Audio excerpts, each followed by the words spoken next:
Hello friends, today we have started a new series in which we will discuss international and regional organization.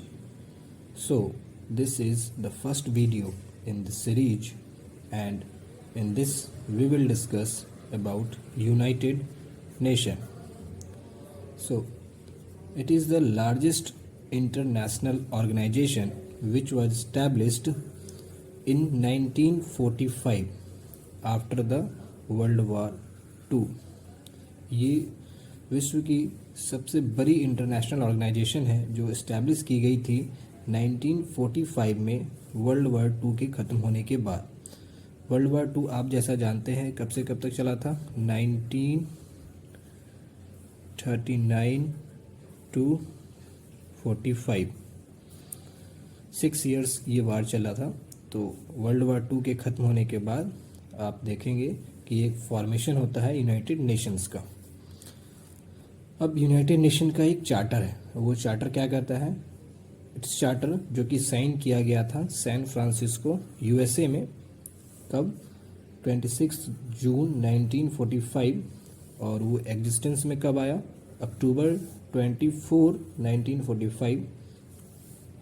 तो United Nation जो establish किया गया था ये सभी मेंबर कंट्रीज़ के द्वारा एक चार्टर को साइन करके किया गया था, और वो चार्टर साइन किया गया था 26 जून 1945 को। और उसी चार्टर के तहत ये इफेक्ट जो आया, ये इफेक्ट में आया वो अक्टूबर 24 1945 को आया। इस चार्टर को कितने कंट्रीज़ ने साइन किया था, 51 मेंबर कंट्रीज़ ने। ओके, अब हम जानते हैं कि यूनाइटेड नेशंस तो 1945 में बनी, तो इससे पहले भी कोई ऑर्गेनाइजेशन थी जो इंटरनेशनल लेवल पे ये काम करती थी। तो देखते हैं, predecessor of united Nations, predecessor कौन था, league of Nations. League of nation ये कब क्रिएट किया गया था, ये क्रिएट किया गया था by the treaty of Versailles, कब, 1920 में। 1920 में लीग ऑफ नेशन को बनाया गया था। वैसे ट्रीटी ऑफ वर्सेल्स को साइन किया गया था 1919 में, after the end of world war one. But इस लीग ऑफ नेशन को 1946 अप्रैल 1946 में डिसबैंड कर दिया गया, क्योंकि इसने अपने पर्पस को पूरा नहीं किया। क्योंकि इसका मेन पर्पस था to promote international cooperation to preserve global peace. जो ये इनका मोटिव था, ये मोटिव सक्सेस नहीं हो पाया, जिस वजह से लीग ऑफ नेशन को बंद कर दिया।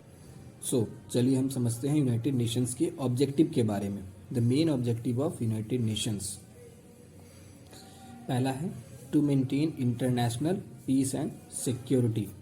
दूसरा है to develop friendly relations among nations. तीसरा है टू प्रोटेक्ट ह्यूमन राइट्स। और चौथा है टू प्रमोट सस्टेनेबल डेवलपमेंट। अगर हम हेड क्वार्टर की बात करें तो हेड क्वार्टर यूनाइटेड नेशंस का है न्यूयॉर्क में। और ऑफिशियल लैंग्वेजेस, तो यूनाइटेड नेशंस के जो ऑफिशियल लैंग्वेजेस हैं वो ऑफिशियल लैंग्वेजेस कितने हैं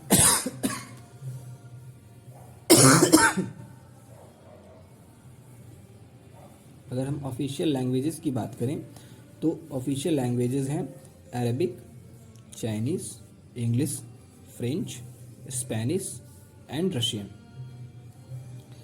अगर मेंबर कंट्रीज़ की बात करें तो एज ऑफ 2023, जैसा कि हमने शुरुआत में देखा कि शुरुआत में कितने कंट्रीज़ थे जिन्होंने चार्टर को साइन किया था, तो 51। लेकिन एज ऑफ 2023 अभी जो मेंबर कंट्रीज़ की संख्या है वो है 193। और 193 में सबसे जो लेटेस्ट मेंबर है वो है साउथ सूडान। ठीक है, साउथ सूडान जो है 2011 में यूनाइटेड नेशन को ज्वाइन किया था। ठीक है, तो चलिए हम आगे पढ़ते हैं। The secretary general of the chief, next है the secretary general is the chief administrative officer of United Nation. जो यूनाइटेड नेशन है उसके जो चीफ एडमिनिस्ट्रेटिव ऑफिसर है, जो आप कह सकते हैं कि हेड होते हैं यूनाइटेड नेशन के, वो होते हैं सेक्रेटरी जनरल। ठीक है, तो सेक्रेटरी जनरल जो है अभी कौन है, तो अभी जो हमारे सेक्रेटरी जनरल है यूनाइटेड नेशन के वो है एंटोनियो गुटरेस। कौन है? Antonio Guterres. और ये कहाँ के हैं? पुर्तगाल के हैं। और जो फर्स्ट सेक्रेटरी जनरल थे वो कौन थे? वो तो फर्स्ट सेक्रेटरी जनरल थे त्रिगवेली। त्रिगवेली ये कहाँ के थे? नॉर्वे के थे। ओके, सो फ्रेंड्स, आज की वीडियो में इतना ही। नेक्स्ट वीडियो में हम यूनाइटेड नेशंस के ऑर्गन के बारे में पढ़ेंगे और डिटेल से। Thank you.